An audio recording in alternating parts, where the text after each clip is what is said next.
Hey there, everyone. What is shaken? My name is Rabbit, and welcome to episode 67 of our Grandia 2 Anniversary Edition playthrough. In our previous episode, our squad was on a boat, and we didn't forget our flippy floppies, or maybe Elena did because she was having a rough time and became seasick as we had boarded Bacala's ship, and we decided to sort of pull over and dock at the nearest spot that we could so that she could rest easy and we could sort of camp on stable ground that wasn't sort of rocking and pitching and swaying. Well, after camping out, Ryudo revealed to our crew sort of a bit more regarding his past, most notably that he was an orphan along with his brother. His parents died when he was very young, so it sort of emphasizes further the relationship that he had with his brother and how important it was to him. Whoa! Well, that's a little bit scary, but let's just continue the recap. So we know that his relationship with Melphis was even more important than we probably could have guessed beforehand because, in a sense, he and his brother kind of only had themselves and were raised by a village elder or chieftain. So anyway, following him dropping the truth bomb, we ended up going to sleep, and now we can't really find Elena, so let's go ahead and talk to everyone and see if we can figure out where the hell she is. So Merrick is snoring away. Ugh, I wish he would stop snoring. I can't sleep at night. I wish I knew how Tio can just block it out. Well, she's pretty tuckered out herself. Why does Tio even need to sleep? And next to Merrick, he may be sophisticated, but his snoring can wake the dead. I just don't get it. Oh yeah, Merrick's got it going on, y'all. I think he probably misses Roan. I know, I do. I'm so triggered by this. All right, where did fucking Sky go? He was roasting us a little bit. Oh, there's Elena. And asked us which we liked better, Elena or Millennia. Sky's a little fucking troll. That's squad goals, though. エレナ、どうかしたのか？また具合が悪いのか？海を見ていたの。でも、あれ。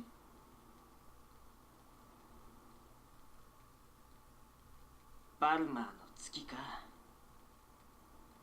ずっと見られているみたいで、とても嫌。あの月は、まるで凍てつくトゲのよう。見てると。なあエレナ、あの月俺が消してやろうか。え？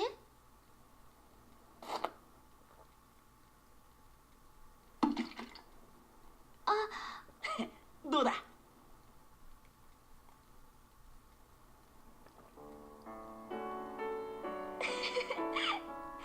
ありがとう。そんなちょっとしたことでこんなに気が楽になるなんて。このままあの月がなかったらいいのに。確かにな。消そうとしても消せないものか。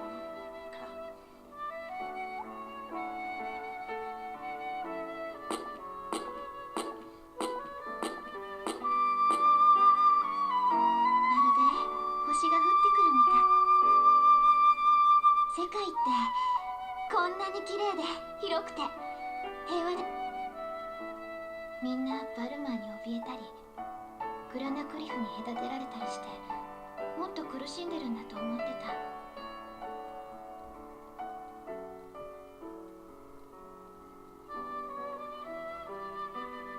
私って本当に何も知らなかった。知らなかったって分かっただけ。エレナは立派なもんだよ。もう世間知らずとは言えない。今この時だけみんな忘れてしまいたい。世界を救う使命、バルマーの恐ろしさ、グラナス神官としての明日になったらまた。だから少しだけ。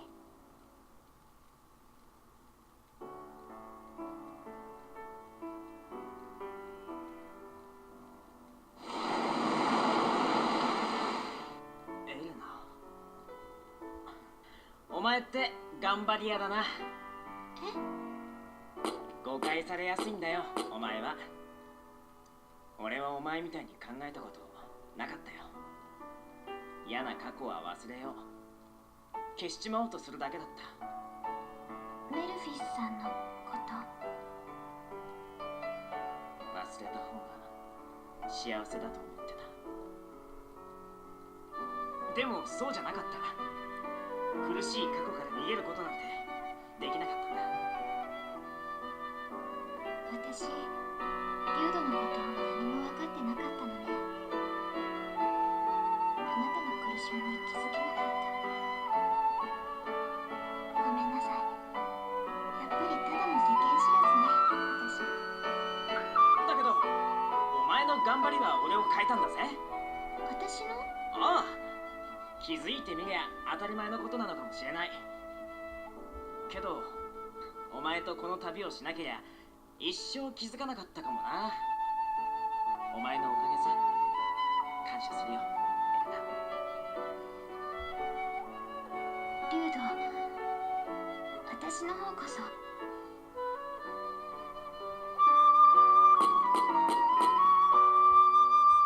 私、こんな素敵な世界が大好き。この世界に住んで頑張ってるみんなが大好きよ。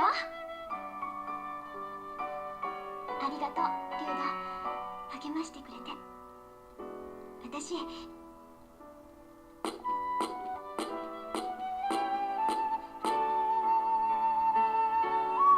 には越えられるさ、グラナクリフを。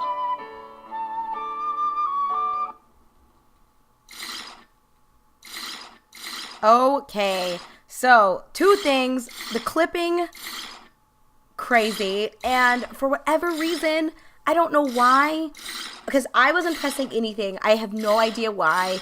So often we've seen this when there are cutscenes, the dialogue goes so much more slowly than the actual text that's scrolling. I don't know. That is so bizarre. So I just wanted to let you guys know that I had no control over how fast the text was scrolling, and because of that, there were a few times where it would stop Elena. I don't know if she was still finishing her statement and then it was just cutting the very end. I have no idea. And then the music was so loud. Like, you guys, I gotta tell you, this game it's kind of a tough pill to swallow. I can't believe for the anniversary edition, it still has as many bugs. And, you know, I don't even mind, like, the audio clipping, whatever. Like, we can read what they're saying, so I don't care if the voice acting doesn't always keep up. That's fine. But, like, why can we barely hear them when the music is just so fucking loud? Like, why didn't someone fix the audio pitching or the audio levels for the anniversary edition? That is so sloppy and so crazy to me. Anyway, to reflect on the actual scene itself, I do think that was very sweet. And I loved a lot of Ryudo's portraits. They were so cute. Oh my gosh. He's definitely grown on me as a character from the beginning of the game to where we are now. I do think that he has a lot more depth than I gave him credit for initially. I'm still not super big on Elena. I don't know. She's okay. I mean, she's fine, I guess. I'm just fucking salty that we lost Roan, and I don't know if I'll ever get over that. QQ. Anyway, we hear a very disturbing sound, and Elena is saying, Ryudo, wake up. Something's wrong. I don't know how he's not awake. What? I'm up. Cripes, what's making that racket? What the hell is that sound? Crabs? Those things? Where the hell did they come from? Those were not stones we saw yesterday, but rather eggs. That's what I fucking said. I don't know why they immediately thought they were pearls. They looked like eggs to me. Run! Everyone, run! But we cannot go back. The tide has come in. I don't know why we would camp here in the first place. Damn it, they're coming right at us. Then let's fight them? I don't think they'll be that big of a deal. Okay, so we at least get to see Tio for the first time, so shall we check her out? Let's see her spell, Lotus Flower. Again, a splendid attack, has a canceling effect. I will use it on this first one since he'll be the closest one to... never mind then. And as for Merrick, I don't know if it really matters. Oh, I didn't even pay attention to what they are. Oh, It's like a boomerang. It goes in in a straight line, in a row. I guess that's where I got arrow. Guys, my brain is faster than my mouth sometimes, I think. Or vice versa. So it's a crimson claw. Alright, let's just fucking kill or focus the same one so we can kill them. Have we seen these before? I don't think so. We've seen something like it, though.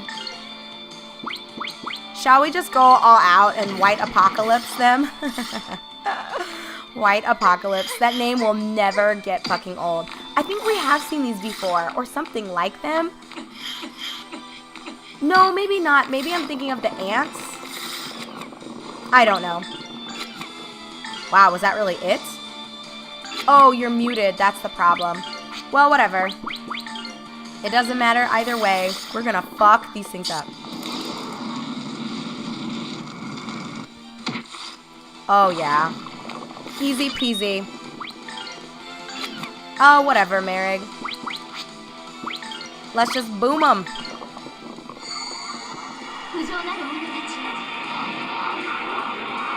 As another aside, I want to say that I really like Ryudo's Japanese voice actor.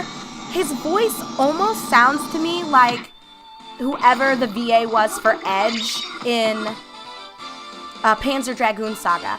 Can someone, I have patience, not y'all, holler. Can someone confirm, is it the same voice actor? I mean, I'm sure it's probably not, but the voices sound very similar, and I was obsessed with the voice actor for Edge in Panzer Dragoon Saga. Like, the voice was so buttery smooth, and the laugh was just, it was everything. And Ryudo's voice is pretty good. No way back until low tide. If the wind picks up and we're not there, damn it, start looking for another way back. Can we not swim across? Or could the captain, well, maybe he can't come around. I was gonna say, could he not just bring the ship to us? Oh, come on, we're fucking pussies. We could fucking wade across that. Alright, well, we saw Elena over here for that semi-sweet scene. And this, like, again, what is with this fucking music? It's so loud. I guess it can't be helped. And you know, oh, Cecile Reef won. You know, I would say I'm fairly open-minded when it comes to looking past issues with games, especially old games, but I think for me what's the hardest part to swallow is that this is the anniversary edition, so I can't help but feel like, how did they not, yeah, fuck you, and we'll just keep this fight in, no big deal, but I can't help but feel like, how did they not fucking fix some of these things? I don't know, it seems incredibly sloppy to me, and I know at the end of the day, who cares? It's fine. That has nothing to do with the story, and you know, it is an RPG. But I'm going to be honest with you guys. I think this game is a little bit overrated and a little overhyped. You know, I'm 20 hours in, so I feel a bit more confident in stating this opinion. You know, earlier on, I had my gripes, but, you know, I was open-minded to the fact that, you know, there's still a lot more time for things to progress, things to be expounded upon, or to receive more, oh my gosh, more context, I suppose. And, you know, to be fair, those things did happen. So things that I was previously critical of, I'm not too concerned about them anymore. So for example, you know, I initially was very put off by the lack of difficulty. Like, that was something that I feel like I complained about regularly, and even though I still point it out now, it's more just to note it than it is really to criticize, but it's okay. Like, I don't think it's the end of the world. Oh wow, another one, really? I don't think it's the end of the world that the game is easy, because, you know, someone could argue that for RPGs, the focal point should be the characters or the story, right? So if a game is easy, it's not the end of the world, because the whole point of progressing through it is just to see what happens to the characters, what the overall narrative is, like, is it going to actually receive some sort of closure? You know, those sorts of things, that should be your primary focus, not how hard are boss fights and things of that nature. So, okay, I can concede on that the lack of difficulty isn't imperative to your enjoyment of the game or the experience that comes with playing the game. However, I have to tell you guys that I think the way the story in general has been handled, I don't think has been that good. I mean, at least not as good as a lot of reviews stated. So again, I feel like for the most part, some things have been kind of predictable. And that's, again, not even a big deal. But I, for the most part, feel like the story is kind of boring. I mean, there are aspects that are interesting. So I still think everything that happened at Marumu Village with Era, very compelling. And I don't know, I felt emotionally involved in kind of what was happening. And more recently, oh God, what the fuck, frogs? More recently, everything that went down with Rome, I think is incredibly fascinating. But as soon as we established sort of who he was and gained a deeper perspective into his character and gained further insight into his character, he's fucking taken out of the party and replaced with a robot, which is, again, there's nothing wrong with Tio, but why not just give us the ability to choose who we want in our party and who we want to give us a perspective on events. So, you know, like if you have a certain 4 people out of, let's say there's a total of 6 recruits. You select the 4 people that are present when certain things go down. So they talk to the villagers, they're the ones that react and interact with things going on in certain towns, or, you know, like with the cutscenes with Elena and all of that. Anyway, we got a pretty bracelet and dynamite. Let me take a second to check it out. Woohoo, Ryudo got a level. A pretty bracelet, huh? Let's see. What does it do? I don't even see it.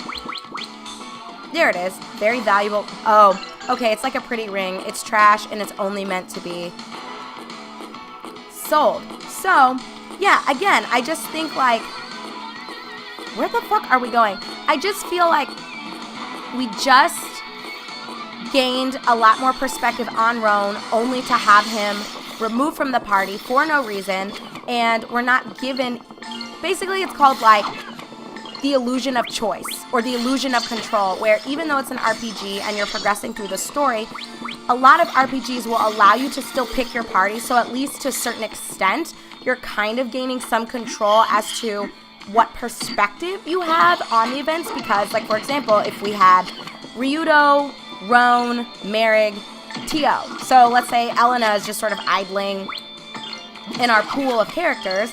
You know, she wouldn't be the one always offering her opinion or whatever when you're interacting with a very important character in an upcoming town.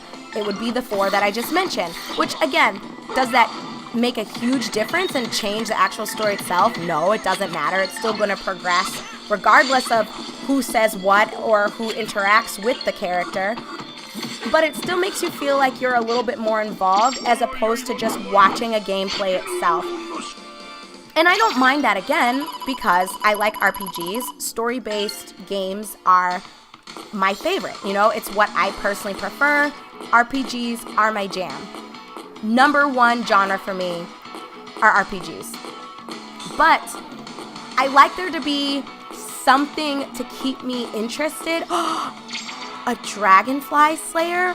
What is this? Not move magic. Let's equip this. Is it going to be good? Really? It's trash. Well, we're not even going to worry about it. Let's just keep on going. Looks like we can head down this way. But yeah, so I guess the long story short with all of that is to say I'm okay with things being predictable. I'm okay with things being story focused, because I don't even know what I picked up because I'm like in the middle of, a Gale Stone. I'm okay with things being story focused, and I'm okay even with a certain extent of, there it is. Oh, we have quite a few of these. The certain extent of things playing themselves, but if it's going to play itself, I want to have some illusion of choice or some illusion of control, and part of having that is at least being able to pick who's in my final party, and the game's not even giving us that. So I just genuinely feel like Grandia 2 should have just been an anime. Like, why even make this a game? Because I feel like We're just watching a predictable love story that, for whatever reason, the relationship dynamic between Ryuto and Elena was established.